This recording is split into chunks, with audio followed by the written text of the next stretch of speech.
I just thought our team, we put so much emphasis on defense and rebounding and having a defined way we're going to win the game. Our kids, when they walk out of that locker room and they walk onto the court, whether it's in practice or games, they have a clear idea how we're going to win. And everything with us starts with defense.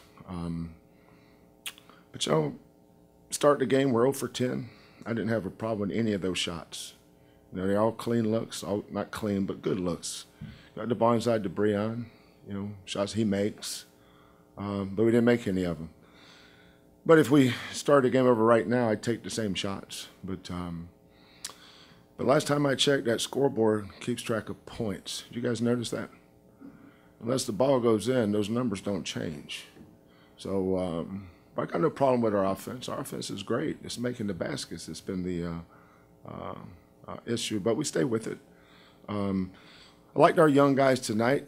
Giroux's a sophomore. Gresham's a sophomore. Hinton's a freshman. Alley's a freshman. I think our young guys continue to improve. But the key to our team is our veterans.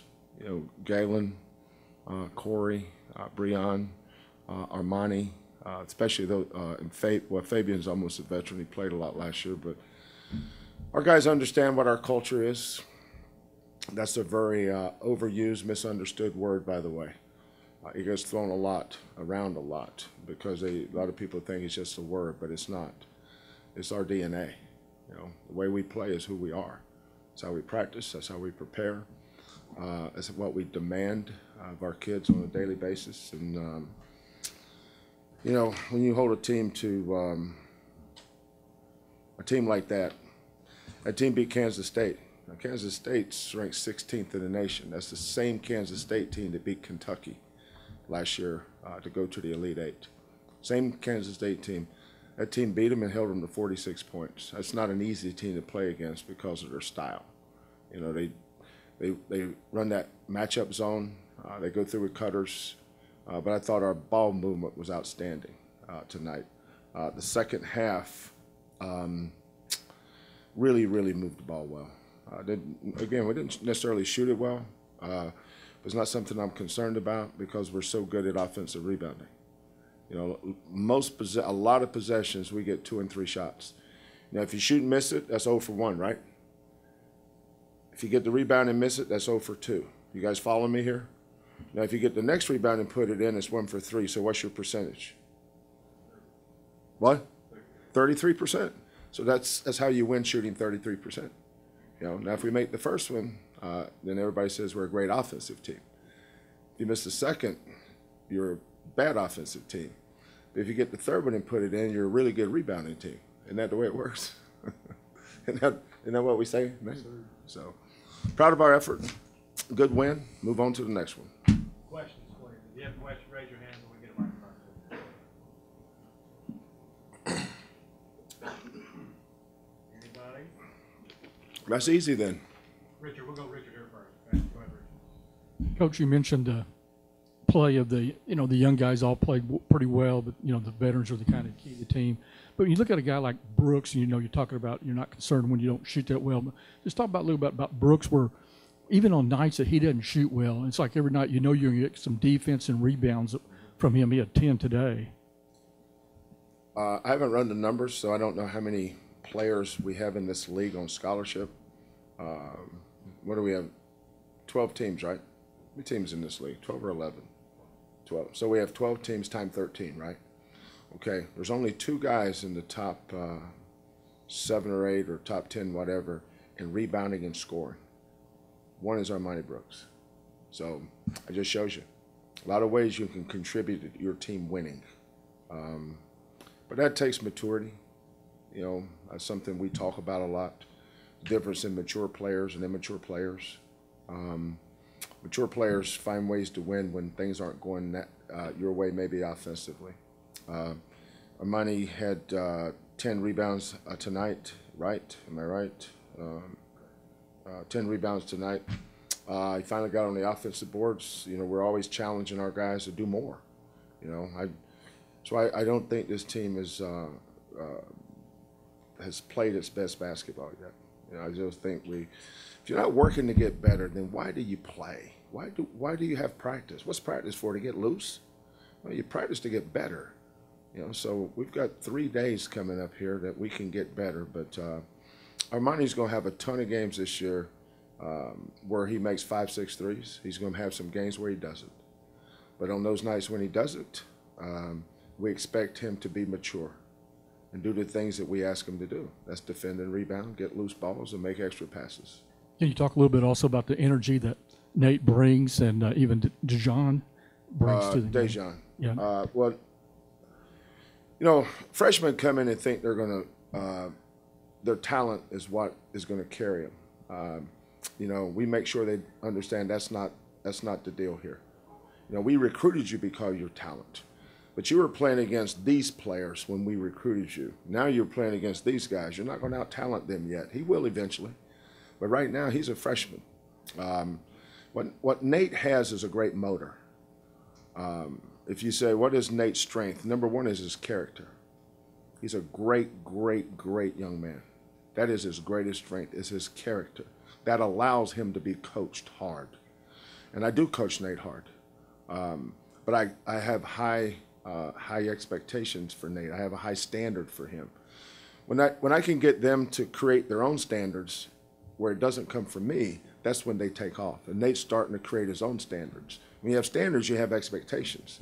If you have no standards, you have no expectations, right? I mean, that's the way it works in competitive sports. But Nate's starting to raise his standards, and all of a sudden he's having an expectation of himself to compete and play hard. There's nobody that works on their shooting more than Nate. If you look at his percentage, you'll see a kid that eventually is going to be a good shooter. Now, what he is right now is a better scorer than he is a shooter. But I told him I want him to lead the league in floor burns, hustle plays, and become a great rebounder. And we have a lot of good guard rebounders. Nate had 8 tonight. Armani had 10. Corey had 5. Dejan had 4. You know, we're a good. I've had a lot of really good rebounding teams, but I've never had one that didn't have good rebounding guards. The key to having a great rebounding team is not having good rebounding bigs. That's not it at all. The key is having great rebounding guards, and that's what we have.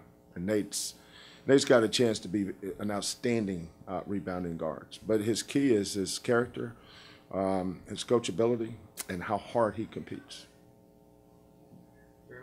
What can you say about Corey and his shooting ability that has not been said before? You know, a lot of times you get what you put into something. Corey's a hard worker. You know, he really works at it. But I have to give a lot of credit to our staff. You know, my staff works. You know, I can't tell you how many times I look down in our practice court and Kellen has Nate working on something. This is before practice. You know, we don't have classes right now, so Nate really goes twice a day, every day. Kellen's got him down there working, and he's drenched with sweat. Then he comes to practice, and he works just as hard. But we put the time in. My staff, we have a hard-working staff. Our staff is is our culture. It starts with them. You know, especially, you know, Quantus White. That kid was my starting point guard on an Elite 8 team and a Final 4 team. He didn't do it because he's the most talented guy. Kellen, you know, Kellen was as tough as any kid I've ever coached. And those guys, it goes from them right to the players. They're tremendous, tremendous competitors, and the way they work with these guys. But, you know, Nate's better to answer that question than me. Well, Nate, answer that, and then also, this being your first conference game, was it any different for you that you expected? I knew the expectations of, you know, conference from just looking at it from last year, and just, you know, for the coaches telling us about conference, but I just really try to treat it like another game, but raise the expectations, because every game counts. You know, the non-conference record, it means something, but at the end of the day, it really doesn't mean as much as the conference. Our goal, we have our team goals, and coach has expectations from us. So I just tried to come out there and just compete and just do my part for the team's sake. Coach, speaking defensively, you guys had 10 turnovers tonight, but Tulsa walked away with 0 points off of those 10 turnovers. Can you talk about that a little bit? Well, that means they're not live ball turnovers. Understand the difference in live ball and dead ball turnovers. For instance, the last play of the game, we just took a turnover. So had that they taken it in, they'd have taken it on the side. Breon Brady came up and had an illegal screen. That's a turnover. They get to take the ball in on the side. My biggest pet peeve in basketball is live ball turnovers. Those live ball turnovers usually lead to 1-on-0 or 2-on-1 or 3-on-1 breaks. There's a lot of ways to turn it over. But when you're passing it and somebody's shooting the passing lane, intercepts it, goes down and shoots a layup, those are hideous turnovers. But we're on offense, the ball shot, we come over somebody's back and they call a foul on us, that's turnover. But they get to take it in bounds. So there's different ways to turn the ball over. A word synonymous with turnovers is violation. So what's a violation? 3 seconds is a violation. Moving screens is a violation. A lot of ways to violate. But the worst way is to have a live ball turnover. And we try to stay away from those.